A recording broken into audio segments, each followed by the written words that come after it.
if you could trade places with any other band, artist, or maybe a horror character, past or present, who would it be?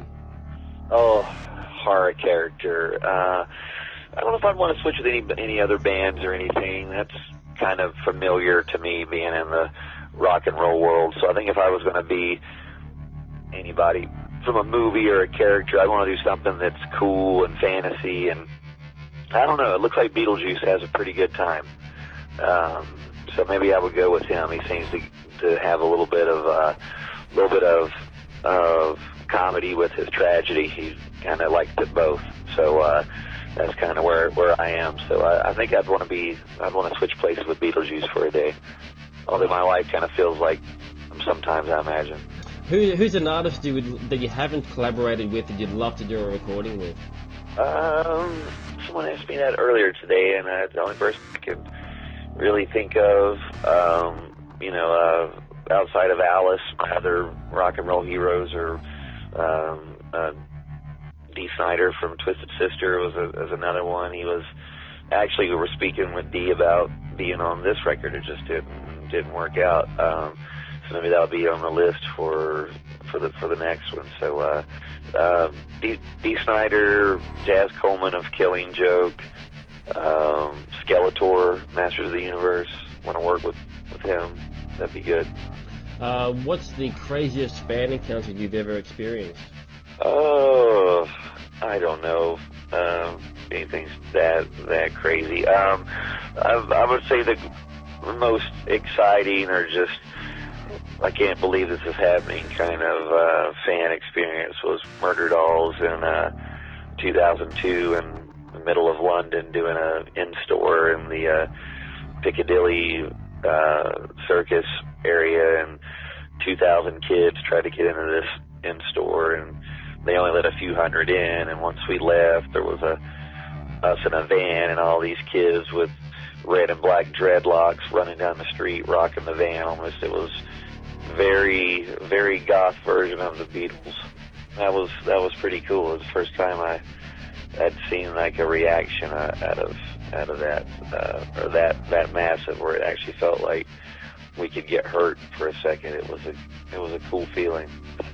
Okay. Along those lines a little bit, what's your favorite or coolest place you've ever played at? Oh man, there's so many places that, Australia there's so many places there that I love to play, that I live amongst the top places. Japan's another awesome place to play. Tokyo, any place in Japan's been amazing that I've been to. Russia, we played, was really cool. Just so many places. It's hard to pick. It's like picking my favorite song. I mean, a lot of the places I relate with the audiences as well. Like in Manchester, England, it doesn't matter what venue we play. It just seems to be the audience is rabid. Even in Australia, it seems like of the places that we normally tour, of Sydney and Melbourne and Brisbane, it seems like Melbourne just has this extra angst in them. I don't know if they just drink a little more or what it is, but I just always relate to the place on the audiences. So there's different places for different reasons. I don't know that I have a favorite. Too many to name. A good problem. What's the most valuable advice that's ever been given to you? Valuable advice. That's another good question. I don't know if it's necessarily advice been given to me, or just advice I've seen people give, and maybe I took note of it, not necessarily directly given to me. I don't know. I think just surviving this whole system. I don't know if anybody's really said anything. There's a multitude of people I can say that have kind of given me inspiration to do what I do. But I think just to look at someone like Alice Cooper, for example, him, kicking his drinking drug habit, and just he got better at what he did. He proved himself wrong. He didn't think he could be Alice Cooper outside the other side of it. And so I think just watching him and listening to the things he said, he's been beyond the rock and roll role model. I'll give you one last question for you. If there was a zombie apocalypse, what would be the first 3 things you would take out of your house that you think you would need to survive? Oh man, zombie apocalypses. I don't know. A lot of people think they would be kind of like the way it is on Walking Dead, or would it be like Dawn of the Dead, the older zombie movies where you got more of a chance to get away from them?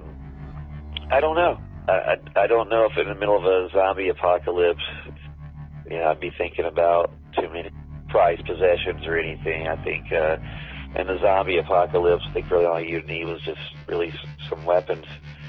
So, and I have plenty of those here. So I would just pick up my Rambo knife or my Cobra knife or my chainsaw, or I have a multitude of weapons here too. So I guess any of those weapons would work in the zombie apocalypse. Yeah. Until I became one. Exactly. Rules change. Oh, I'm gonna change my answer. What I would do for the zombie apocalypse? Yeah. I would cover myself in ketchup and just go outside and just be free eating. Be the first person just to say, "Eat me." Make it a little more tasty while you're at it as well. Yeah. Just cover yourself in like a condiment, just ketchup. Just eat me. That's the way to go out. That's the Clint Eastwood way to go out.